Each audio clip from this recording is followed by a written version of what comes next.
Welkom by vandag se video. Ons delf in die belangrikste verskille tussen rats en dinamiese besigheidsprosesse.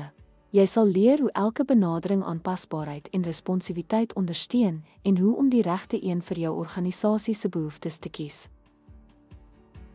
Agile en dinamiese prosesse beklemtoon beide responsiwiteit, maar verskil in struktuur en benadering. Agile fokus op buigsaamheid en iteratiewe verbeterings dikwels in projekbestuur. Soos gesien in raamwerke soos Scrum en Kanban wat in sagteware ontwikkeling gebruik word. Dinamiese prosesse is meer vloeibaar en pas intyds aan. HulpverskaffingsketTINGS benodig vinnige aanpassings.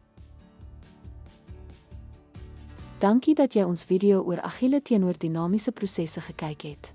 Elkeen ondersteun aanpasbaarheid op sy eie manier en die beste keuse hang af van jou besigheidsbehoeftes en omgewing.